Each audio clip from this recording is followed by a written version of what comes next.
નમસ્કાર મિત્રો, સ્વાગત છે તમારું અમારી YouTube channel Gujarat jobs and news. મિત્રો, ગુજરાત સરકારના સરકારી કર્મચારીઓ તથા પેન્શનરો માટે ડીએ અને ડીઆર વધારાને લઈને મહત્વના સમાચાર સામે આવ્યા છે.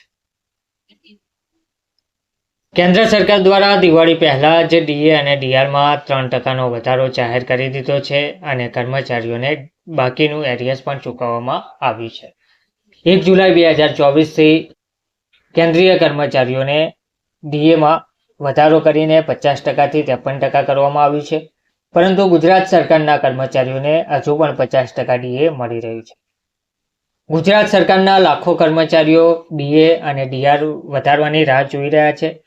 ડીએ ડીઆરમાં 3%નો વધારો કરીને કર્મચારીઓને ક્યારે ન્યાય આપવામાં આવશે તેવી માંગ પણ કરવામાં આવી રહી છે, તેની રાહ પણ જોઈ રહ્યા છે.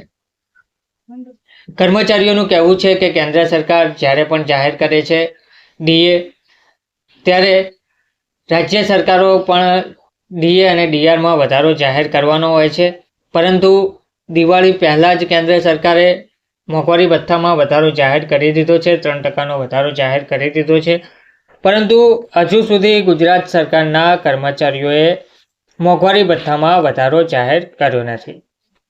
હવે તેવું જોવામાં આવી રહ્યું છે કે લગભગ ડિસેમ્બર મહિનાની શરૂઆતમાં ગુજરાત સરકારના કર્મચારીઓ માટે ડીએમાં વધારો જાહેર કરવામાં આવે, એટલે કે આગામી બેઠકમાં મોંઘવારી ભથ્થામાં વધારો જાહેર કરવામાં આવે તેવું જોવામાં આવી રહ્યું છે. ગુજરાત સરકાર ડીએ વધારો કરવામાં અને અન્ય ઘણી બાબતોમાં કેન્દ્ર સરકાર જાહેર કરે ત્યાર પછી વિલંબ કરતી હોય છે.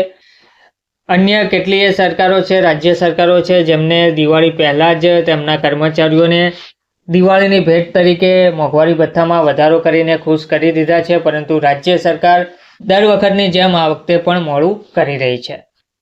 હવે આગામી 1 મહિના પછી, એટલે કે 1 જાન્યુઆરી 2025થી નવું મોંઘવારી ભથ્થું કેન્દ્ર સરકાર ફરીથી જાહેર કરશે, પરંતુ ગુજરાત સરકાર હજુ પણ 6 મહિનાનું બાકી, એટલે કે 1 જુલાઈ 2024થી બાકી મોંઘવારી ભથ્થું ચૂકવવામાં હજુ અસમર્થ છે. તો ડિસેમ્બરમાં આગામી બેઠકમાં હવે ગુજરાત સરકાર પણ મોંઘવારી ભથ્થું જાહેર કરશે અને કર્મચારીઓને 53% લેખે મોંઘવારી ભથ્થું ચૂકવવામાં આવશે. બાકી રહેતું જે 5 મહિનાનું એરિયર્સ છે તે પણ હપ્તામાં ચૂકવવામાં આવશે તેવું કહેવામાં આવી રહ્યું છે. હવે જોવાનું રહ્યું કે સરકાર ક્યારે આ અંગે ફાઇનલ ડિસિઝન લે છે અને કર્મચારીઓને ન્યાય આપે છે. ધન્યવાદ.